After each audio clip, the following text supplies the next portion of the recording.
You're listening to a Channel Zero Network podcast. The Channel Zero Network is a decentralized network of anarchist podcasts bringing you analysis of current events, media criticism, rebellious music, interviews with academics and authors, how-tos, and so much more. This is The Final Straw Radio, a weekly anarchist and anti-authoritarian radio show broadcasting out of occupied Salagi land in southern Appalachia. Hello, and welcome to Live Like the World is Dying, your podcast for what feels like the end times. I'm your host, Margaret Killjoy. What's up, y'all? I'm Pearson, host of Coffee with Comrades. Hello, this is Linda. You're listening to Subversion 1312 on the Channel Zero Network. Whether you are anarcho-curious or a hardened militant, CZN's ever-growing roster of programs has something for you. Head over to channelzeronetwork.com to find out more. Welcome to RebelSteps. I'm your host, Liz. This is the second episode in a two-part series on street action. In the first episode, I explored how to prepare for an action. The episode covered things like forming an affinity group, digital security, and what gear to bring. If you haven't listened yet, go back and check it out. In this episode, I'll be looking at what happens once you hit the streets, including how to do a basic eye flush and some ways to deal with an arrest. First, I want to talk about just plain marching.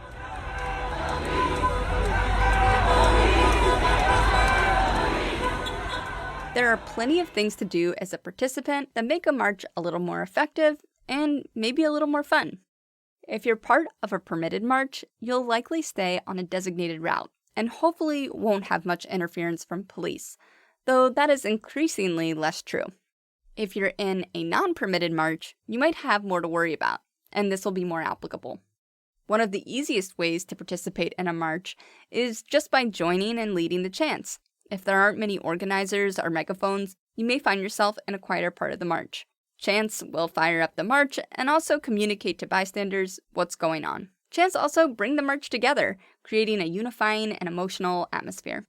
Chants can also have a tactical use. I've heard people chanting things like, slow down, if part of the march is getting left behind by the front. If a crowd starts stampeding, you might chant, walk, don't run, to make sure everyone is able to move safely. You might also use the chant, stay together, stay tight, when there's fear of the police picking off those on the edges of the march, or fear that the police will try and split a march in two. We do this every day. We do this every day. We do this every day. Tactical chants are a way for one part of the crowd to talk to another part of the crowd. Speaking of tactics, staying together and keeping the march unified should be the goal. I've seen protesters at the tail end of a march snagged by the police. I've seen marches splintered into many small groups that are easier for the cops to handle. Some ways to stay safe are locking hands with the people you are with and encouraging everyone around you to fill in the gaps in the march. Lastly, as the march meanders, you'll likely find the police will try and blockade various streets and bridges to keep you from continuing. To avoid this, you'll likely find yourself in a snake march. A snake march meanders on streets, making lots of turns, and sometimes goes against traffic to try and prevent police from interfering. Get creative, be unpredictable, jump over fences, go through parks.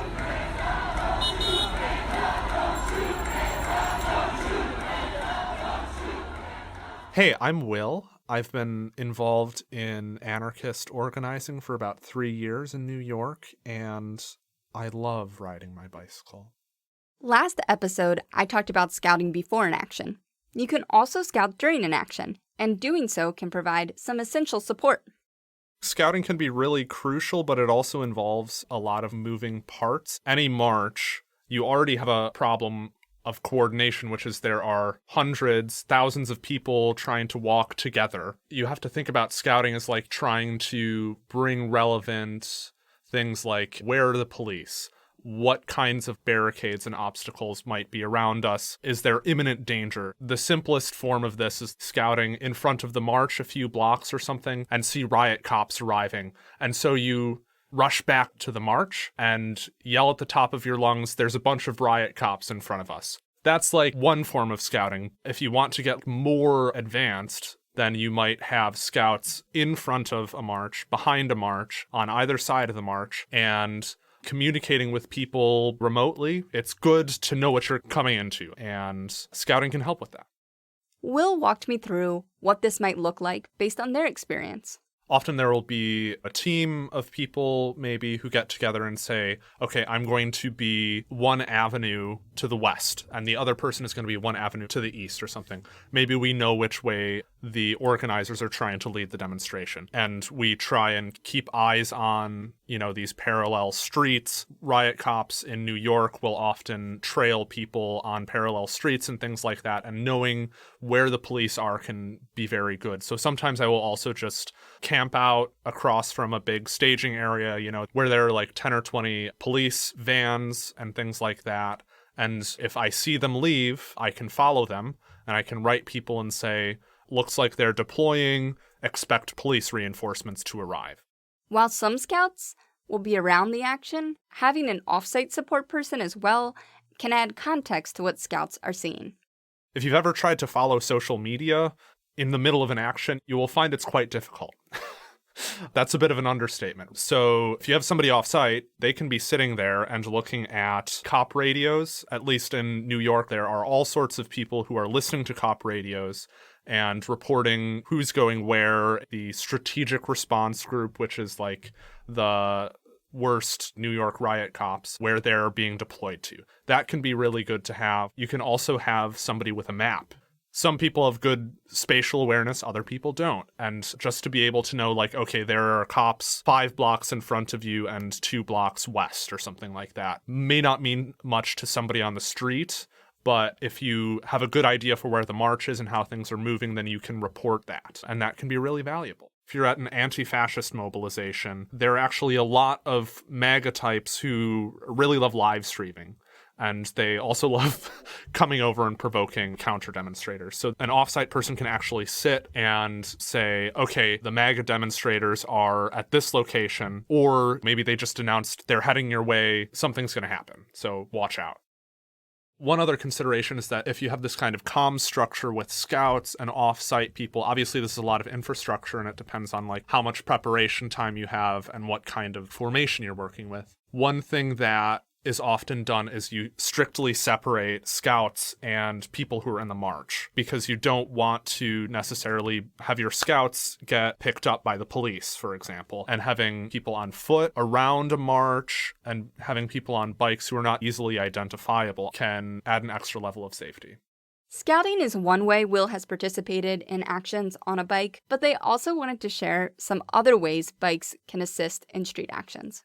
One of the really fascinating things that's happened in New York is you'll go to demonstrations and there will be, 20, 50, 100 people on bikes who show up, and they will be out in front of the march, basically. Before May, you didn't really see this. And one thing that people often do is the bikes will anticipate where the march is going, or maybe speak with the people who are leading the march or what have you. They will go to the next intersection and indicate to drivers that they should get through so that they aren't caught in traffic. This is a very nice thing for drivers, certainly. One purpose of clearing streets like that is to keep people from endangering the march as well, because you've seen a string of automobile attacks, especially since May, but going back years already, where people will just drive their cars into these marches in very gruesome way. People with bikes, they'll be in front of the march trying to prevent that. I've also seen people doing back lines with the idea that a line of bikes will defend the rear end of the march basically better.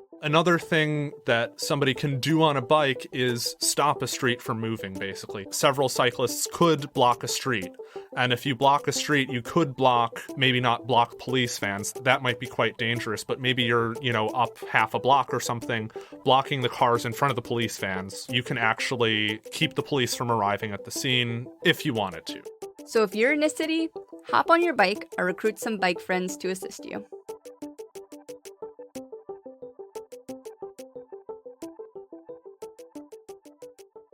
From Portland and Minneapolis to just outside the White House, tear gas is sending protesters fleeing with their eyes watering and skin burning. Shrouded in a thick cloud of tear gas. Police on the roof are firing volley after volley of tear gas. Nobody was doing anything. Step back, get back, get back, get back. You're in, you're in. There is so much gas that has been launched again that you can barely even see that line of officers. Dealing with tear gas has unfortunately become commonplace around the US this year. In New York, it's actually banned for real, so I haven't experienced it firsthand recently, but many cities, such as Portland, aren't so lucky. Activists have developed a slew of ways to deal with this. There's throwing tear gas canisters back at the cops using oven mitts or hockey sticks. I've seen videos of people kicking them back like soccer balls. In Hong Kong, protesters disabled tear gas canisters using traffic cones and water. In Chile, protesters collected the canisters in water jugs, effectively extinguishing them. And then there's leaf blowers.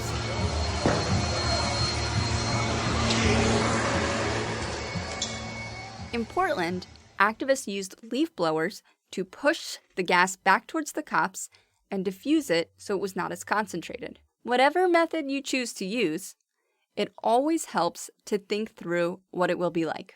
Hi, I'm Gary, and I've been working in the climate movement and the anti-war and anti-global domination movements for about 12 years now, and I reside out in the Cascadian region in the Pacific Northwest.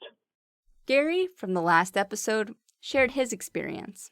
Yeah, the leaf blowers are amazing. First, it's important to understand that there's multiple types of what we call tear gas. Tear gas is just a term that we use to because it causes tears. It's just a broad-based term. The military has a type that's known as CS gas. These gases are chemical weapons. Their usage is banned by the Geneva Conventions. They're not to be used in warfare, but they are used in Israel, they are used in the United States, and they're used in a number of other places that qualify as dictatorships. We're pretty used to it at this point, but it's quite shocking that a supposedly democratic government allows a police force in its country to utilize chemical weapons against its citizens. It's really quite shocking, and there needs to be work done by human rights activists to move us to a place where this is not allowed around the country. And we've seen this deploy. We've seen tear gas deployed all over the United States over the last couple of months. And many communities have been dealing with this for a long time, but now it's becoming much more mainstream that we're seeing it. In addition to understanding what tear gas is and the tactics used for protecting yourself from it, you'll want to be prepared for what happens when you're exposed. And warning, it's not a pleasant description. Different parts of your body are going to experience different effects. So the number one that people think about is generally their eyes. It's going to cause you to cry. It's going to cause redness, burning, maybe even blurred vision.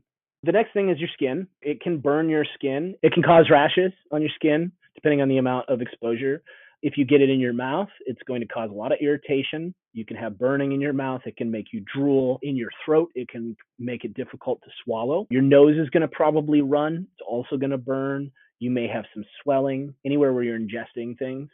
Your lungs, and especially with corona, this is a really important thing to consider in terms of threat. Like, it's going to cause shortness of breath, maybe tightening in your chest, wheezing, coughing, choking. It's important to think about this in terms of your age as well. So if you're like most Americans over 60, you have pre-existing conditions that can include lung issues that you already have. And so it's important to consider your age. If you are in a situation where you're experiencing tear gas, that can add an elevated threat to you. People have died from overexposure to tear gas. And also, like, you can be nauseous for a number of days. You can vomit if you have a large amount of exposure to it. From a political level, nothing really makes you angrier. It's like getting punched in the face. It just like immediately creates a lot of anger. You don't forget it the rest of your life. It can be a politicizing process for people who I just wanted to go out to a rally. I wanted to hear some people speak and support the good fight. And then you get tear gas and you're like, I just was assaulted. I was assaulted by the police. Now you're in it. You're in it for a long haul. You're not just like a tourist coming in and going to stuff. You're pissed, and you rightly should be upset. If you live in an area where police use tear gas, be sure to account for that in your preparation. This is where things like wearing a mask, wearing eye protection, long sleeves, long socks, can really, really help. If you're a person that wears makeup, don't wear makeup. It can help tear gas stick to you. It can even run off and stick to your lips or stick to your nose. You don't want to screw with that. Having your own water is really good. If you wear glasses, do not wear contacts. Do not wear contacts to action.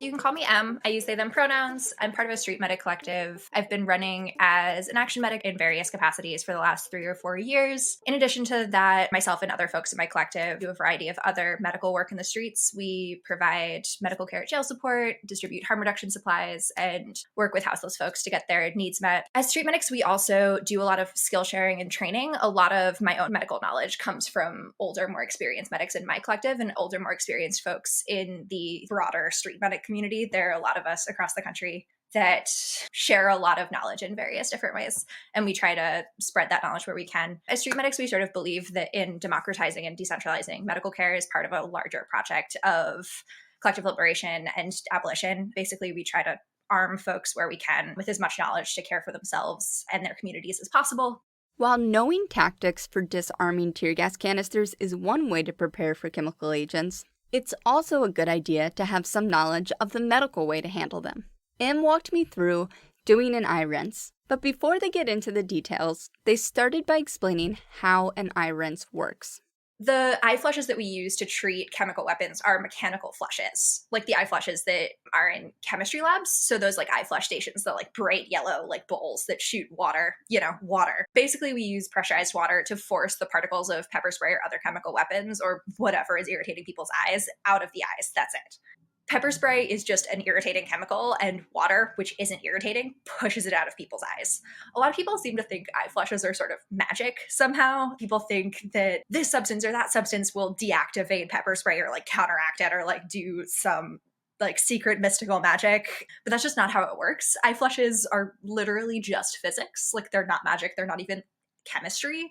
They're just physics. Like you have particles in people's eyes. The water pushes the particles out of people's eyes. That's the reason that when we do eye flushes, we use water in sports tip bottles. So the stream has a little bit higher pressure rather than just like pouring water out onto people's faces, just because that's the most efficient way to achieve the kind of mechanical flush we're looking for.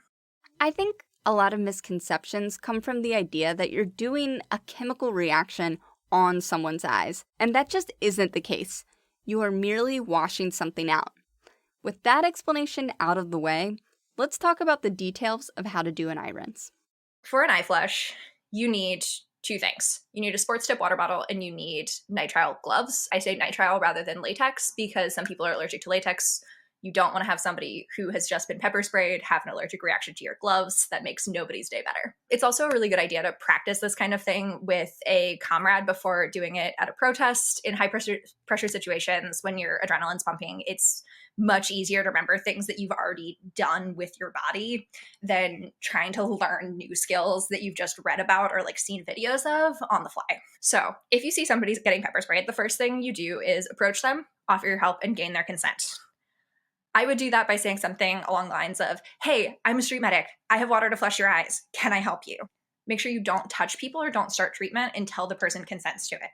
Also remember, consent is an ongoing process, so make sure to keep checking in with folks while you're doing what you're doing. I often narrate what I'm doing. Remember that folks who have been pepper sprayed often can't see. And so using your voice to tell them what you're doing so they're not like suddenly touched and like don't expect it, or like suddenly have water in their face and don't expect it, is a really good way to keep that like active consent practice. I'll often ask like, okay, ready, before I do an eye flush. So if the person says yes, if you like walk up to them, say, can I help you? They say yes.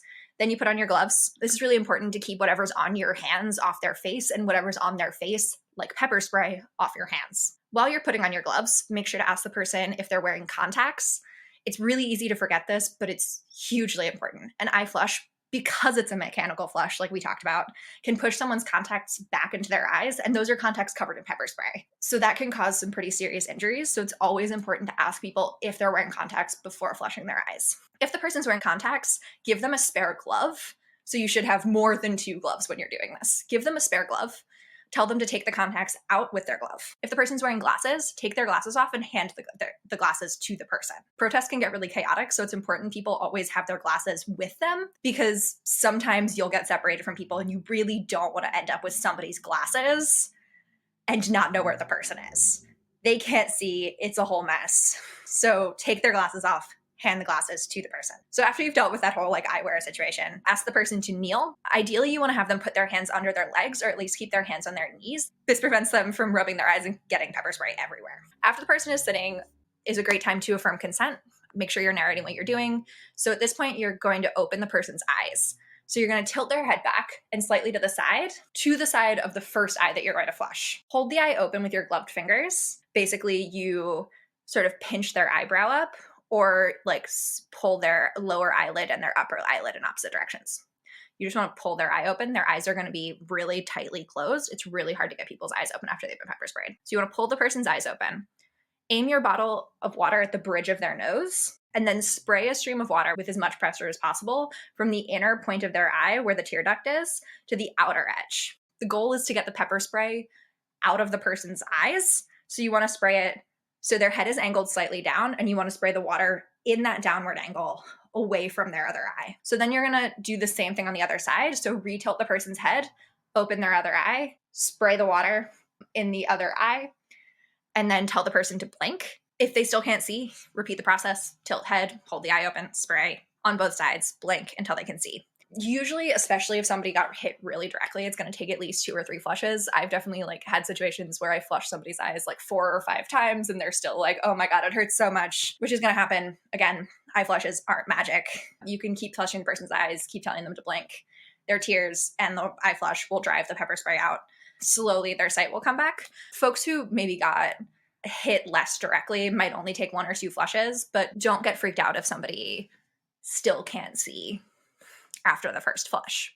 Check out the show notes for a video of this process as well. You may have noticed M announced themselves as a street medic, but even if you're not a street medic, you can be helpful to those around you with this skill.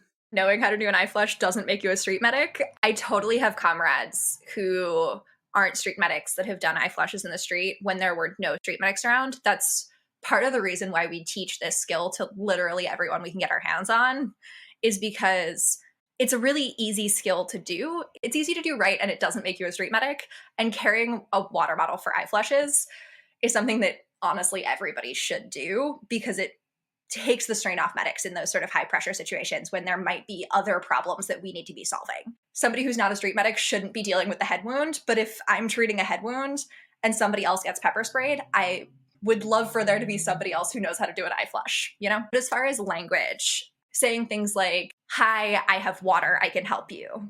Or, I know how to do an eye flush, can I help you? Or, I know how to treat pepper spray, can I help you? Really, any of those things. Honestly, if you just walk up to somebody and be like, hey, it seems like you got pepper sprayed, can I help you? That is totally enough. Before you move on, make sure the person you're helping can see without a problem, and offer them some aftercare tips. Before leaving your comrade that got pepper sprayed, do make sure to give them some aftercare instructions. When you leave somebody who's been pepper sprayed, you want to make sure that they can all the way see again. If they are still having trouble seeing, help them get out of the situation that they're in and make sure they have a safe way home before leaving them. And then also before leaving them, aftercare instructions. So you want to remind them to bag their contaminated clothes as soon as they get home so they don't get pepper spray everywhere. Remind them to rinse off with cool water first, to wash the pepper spray off before showering in hot water. Hot water opens your pores. You really don't want pepper spray in open pores, trust me. And then also remind them when they shower to start by washing their hair in such a way that the water doesn't get in their face, so they don't accidentally wash pepper spray back into their eyes in the shower, because that also sucks. Lastly, M underscored that clean water, not milk or anything else, is what you should be using.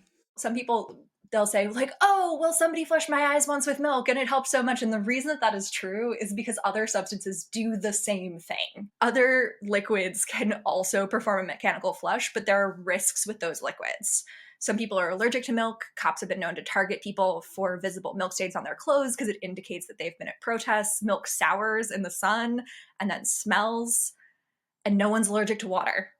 It doesn't go bad, it doesn't leave any residue, and you can use water for lots of other things. You don't just have to use it for eye washes. So it's this beautiful multi-purpose tool that everybody keeps overthinking. So you should definitely just use water because it's just a mechanical flush. Just use water, y'all. Generally, I have a water bottle that is my drinking water, and I have a separate water bottle that is a sports tip bottle that has the word contacts in Sharpie written on the bottom, because in a high pressure situation, you are not going to remember to ask about people's contacts before you have the water bottle in your hand and you see contacts written on the bottom of it.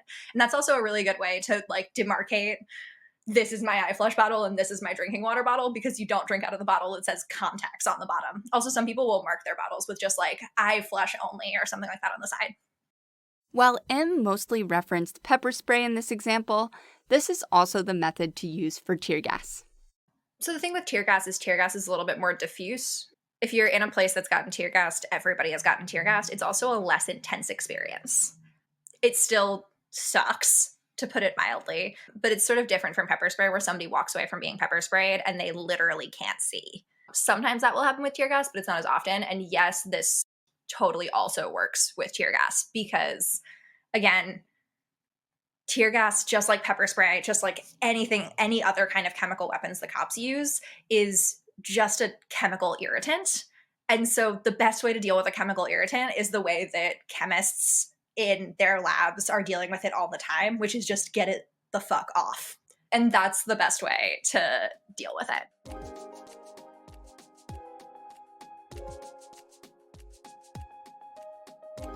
Aside from being prepared to do an eye wash, M has some other tips for participating in street action.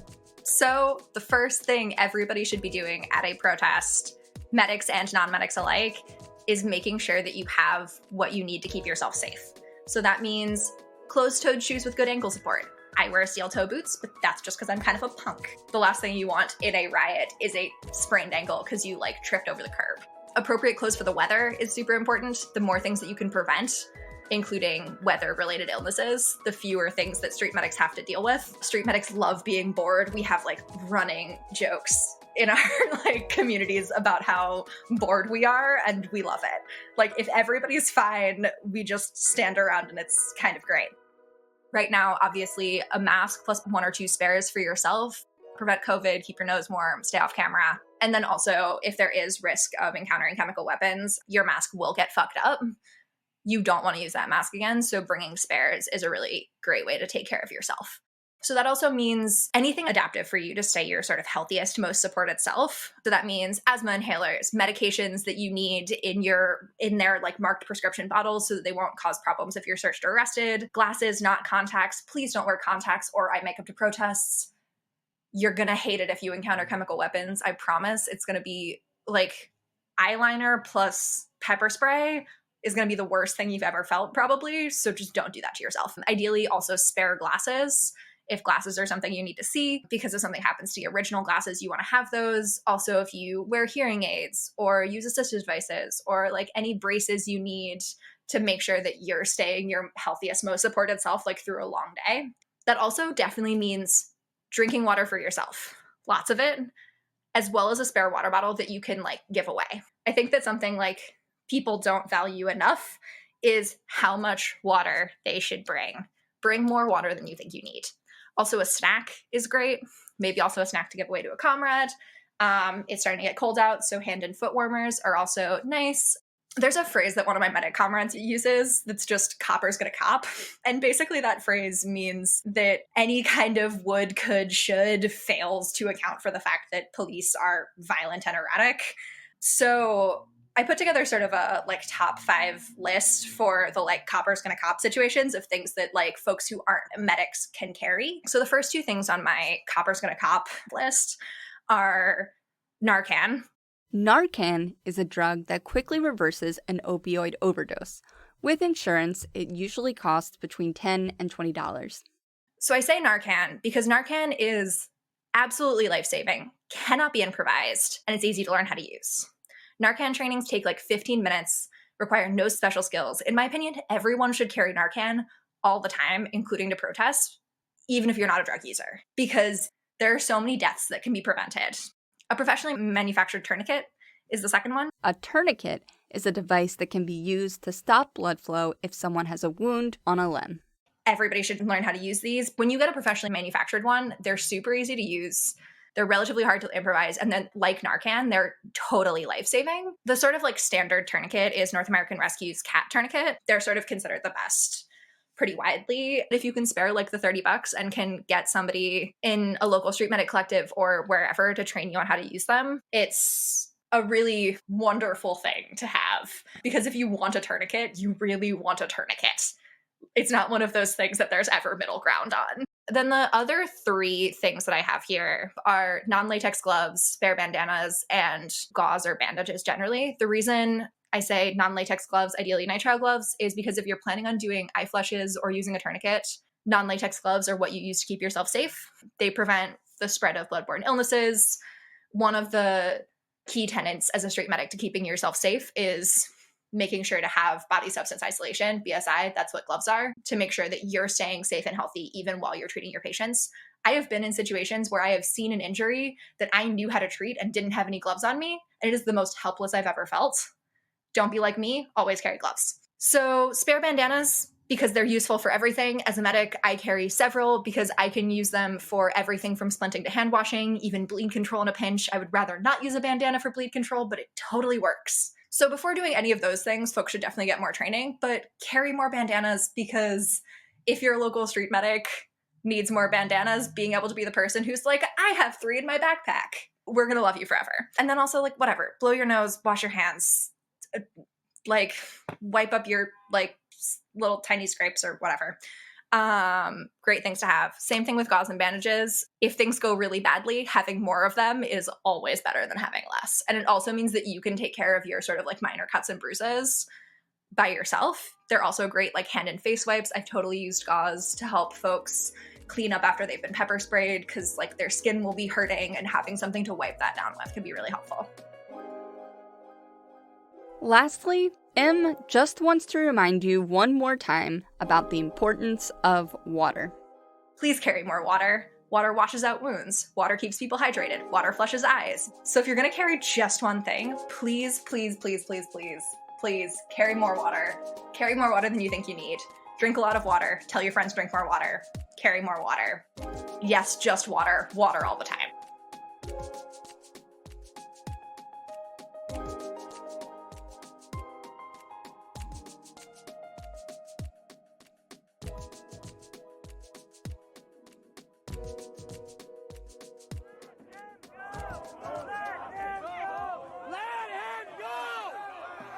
That's the sound of protesters attempting a de-arrest, which means freeing someone from police custody after an arrest has started.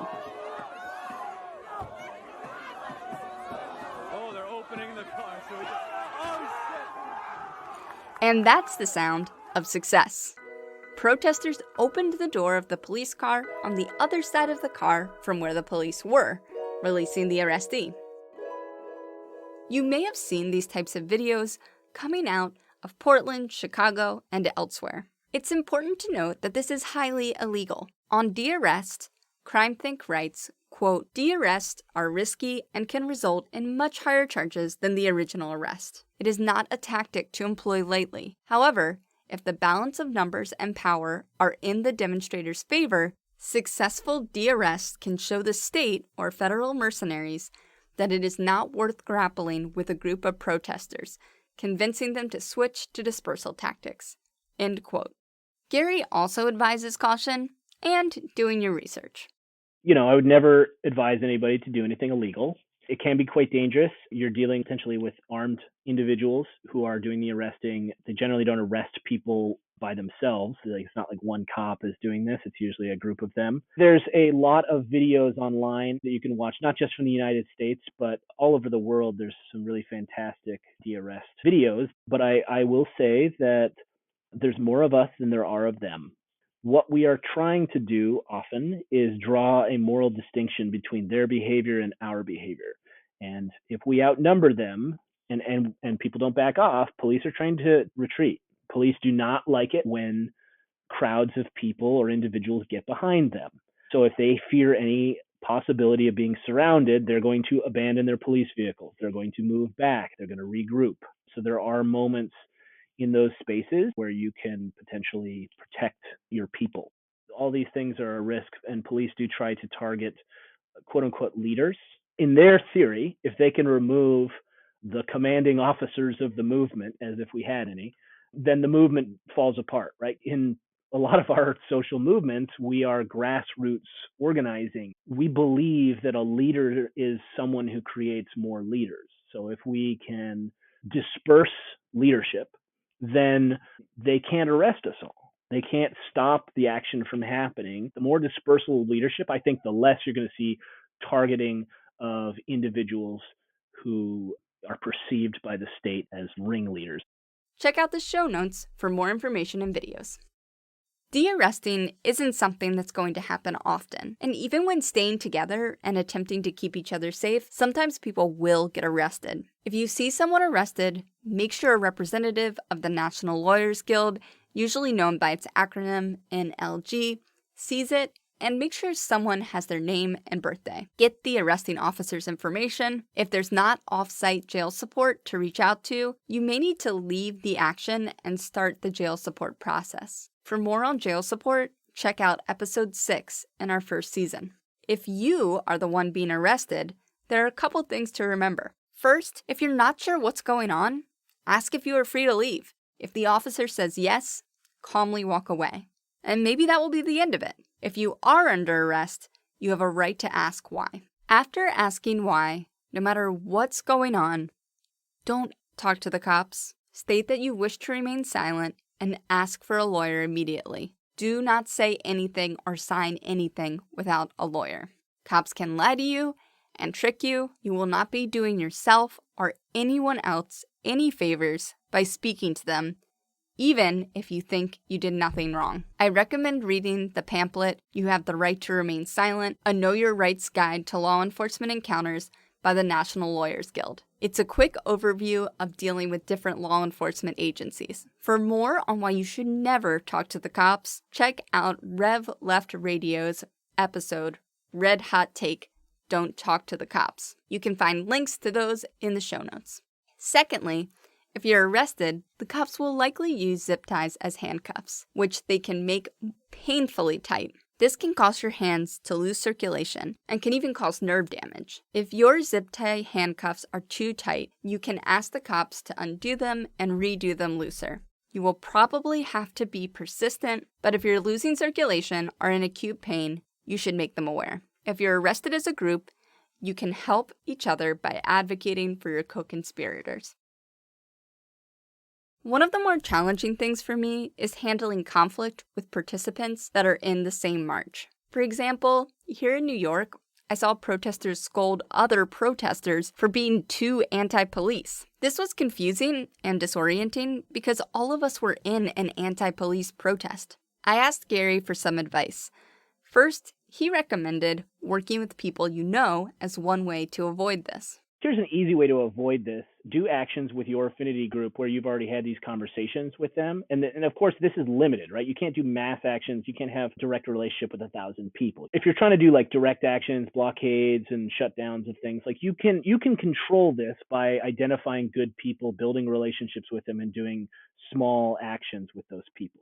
It doesn't help us when we're talking about a mass rally in the streets. As Gary said, while this advice works for smaller actions, we will have to work with people we don't know as our movements grow. Conflicts will still sometimes come up in the middle of an action or march. Gary recommended trying to assign a group to handle de-escalating conflicts. We often assign different roles at events. That could be de-escalators. So we often have folks who are trained in both body language and verbal tools to help attempt to de-escalate folks in the street who are having issues. Now, there's a number of scenarios. The toughest one is, how do we deal with liberals? It's a really tough question. It's an infuriating one that radicals have had to deal with throughout history. We know our own history, and we know as far back as we go, there are reformists and liberals. When it comes to folks coming to rallies and stuff, I don't think it's the time to sit down and like have an ideological debate. I don't know if handing somebody a flyer is the best thing, but try it. If I had unlimited resources at an action, I would probably ask some individuals at the rally to play a role in intervening with those people. Okay, so I'm a liberal person. Hey, that's not why we're here. Like, okay, well, somebody come immediately and just like get in front of them, start engaging with them, talk to them, take the energy away from what they were doing. Stop that energy from happening. You're not like touching the person or anything. You're just like having a conversation. Hey, I hear you're upset. Can you tell me what's going on? Why do you feel frustrated? What do you think we're here? Like actually directly engaging with them, you know? And probably they will focus on you as that person as opposed to focusing on the wider group. And so it's one of those things where we may just have to ride it out, and we don't have to fix that person or correct that person necessarily, but like, how do we remove them from doing damage to the action or slowing down the success of the thing that we're doing at the moment? I think that last point is really important. The goal in handling these conflicts is keeping everyone safe. So distracting a heckler from trying to involve the police or from photographing a comrade can be an important type of harm reduction. And as much as we may want to try and explain ourselves to everyone, that's not what a direct action is about. This isn't about reasonableness or rationality. It's about power. And there are people who understand that their power is running out in this country. As time goes on, the more they don't care at all about having a rational conversation, because they'll lose. If they have a rational conversation about climate change, they lose. If they have a rational conversation about police violence, they lose. So they're not going to play that game. So we need to meet power with power. Their power lies in their religion, their arms, and the entrenchment of their power, the fact that it's been that way for a long time. Our power comes from the fact that we are diverse, that there are more of us, and that we are finally coming into our power for the first time and understanding that we want to disperse power differently. There was a poll maybe like a month after Minneapolis erupted. It basically showed that like 60% of the American people were like, oh, they burned a police station? Yeah, they kind of deserved it. That to me is shifting the debate. A thing happened and it led to tangible political shifts in the population. We are in a totally different world because of media, because of how brutal the police state and the federal government have shown themselves to be. People understand this much more now. The best way we can fight mediocrity and liberalism is to win and to show that our behavior is actually getting results.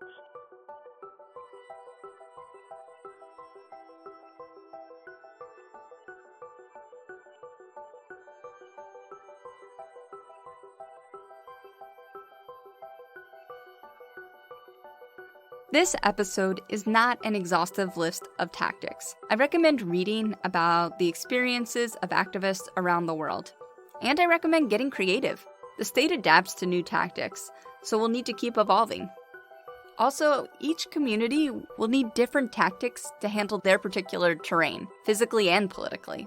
Unfortunately, there are no cookie-cutter answers to the challenges facing us, both in the streets and off.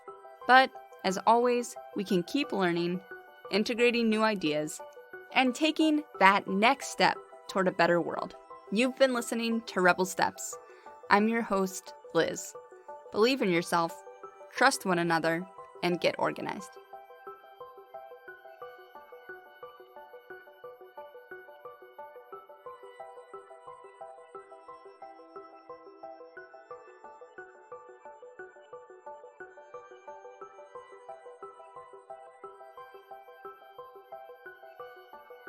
This episode was written, edited, and produced by Amy and myself.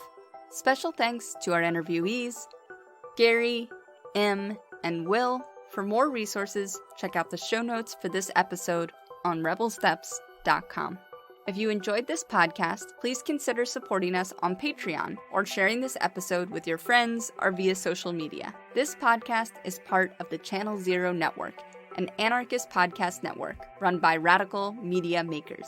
Head over to channelzeronetwork.com for more podcasts and stay tuned for a message from one of our comrades in the network.